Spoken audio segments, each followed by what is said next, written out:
Hey guys, welcome back to the channel. It's Paul Ricard F3 again, and today I have an SUV coupe for you, which has been launched only a couple of weeks ago. It's not a facelift or anything else, it's brand new, the new Audi Q8. Here it is.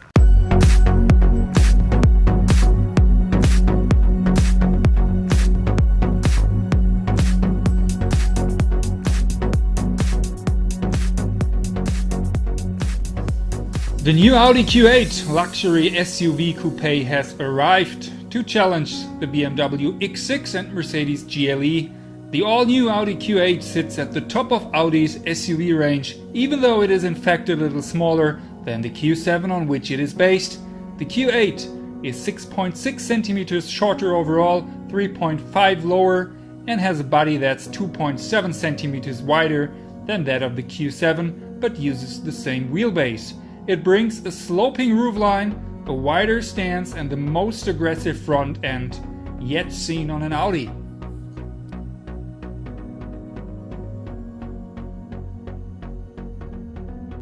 The Q8's exterior design succeeds in as much as it makes the car stand out. It's probably best from the frontal aspect, where that bold, exaggerated single frame radiator grille adds plenty of presence. This, Audi says, is the face of the next generation of all Q-badged SUVs.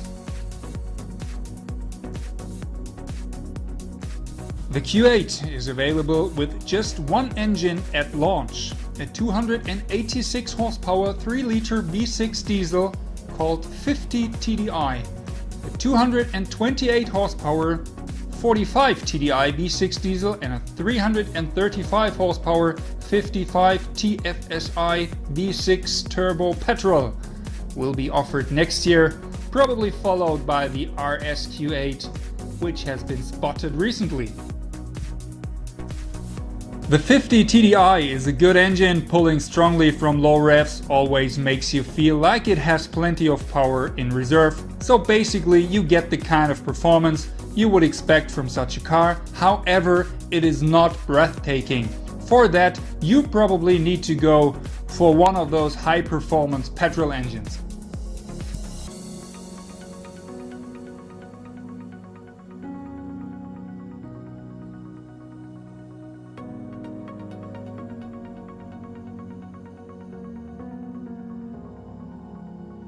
Every Q8 comes with Audi's latest MMI dual touchscreen infotainment system, which compromises a primary 10.2-inch screen above a smaller 8.6-inch unit.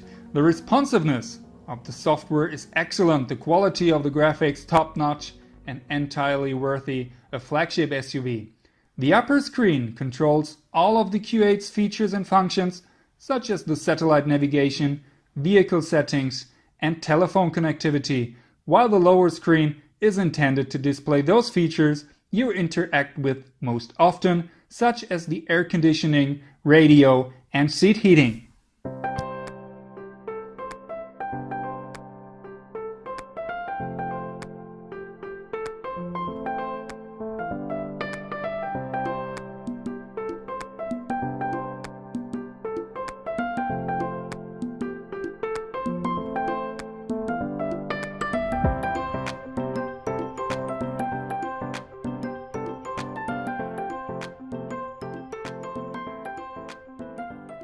Electrically adjustable front sport seats provide good long-distance comfort, while the steering wheel also offers a huge range of movement to help you find the ideal driving position. Visibility all around is excellent, even out of the back, despite the sloping roofline, and is helped further by reversing camera and awesome Matrix LED headlights, both of which are standard, along with a heated windscreen.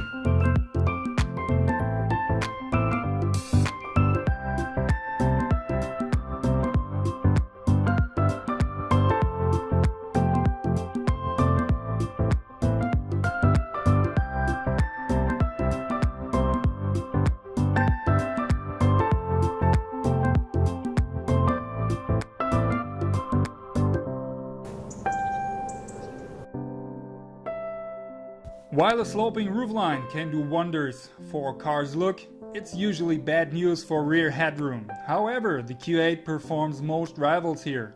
True, it's not as spacious as the Q7, but you won't feel confined even if you're tall. Meanwhile, rear legroom is every bit as generous as it is in the Q7 because the two cars are exactly the same length between the front and rear wheels. The boot capacity is 605 liters with the regular rear seats in place. Lowering the rear seats expands the space on offer to 1,755 liters. The Q8 will get a powered tailgate as standard, and foot gesture control for the system will be available as an option. Sound check.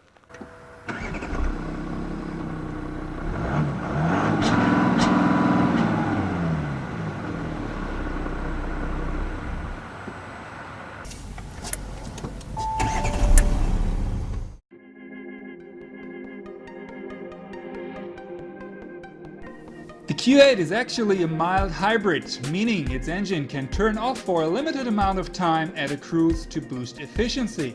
A system that works so well that you don't even notice it happening. As a bonus, it makes the engine stop-start system noticeably smoother than those in rival cars. My only significant complaint concerns the 8-speed automatic gearbox that the engine is paired with.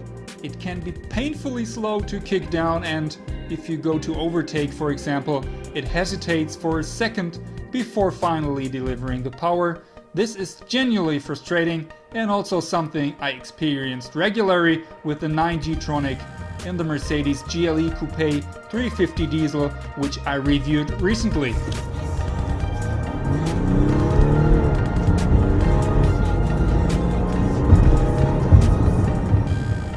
Handling is impressive, with the Q8 suffering from minimal body lean through corners.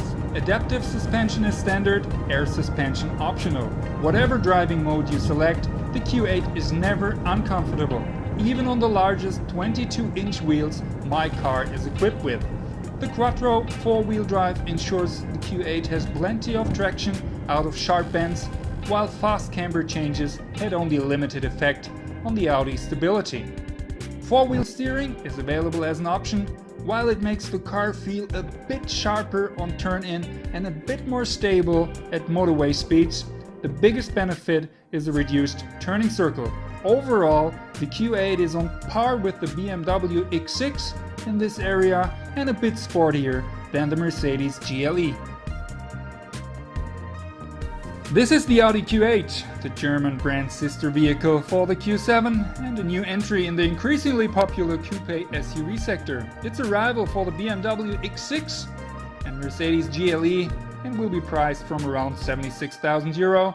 There are more practical and cheaper SUVs, but if you want that coupe SUV look, the classy, spacious and refined Audi Q8 will not disappoint.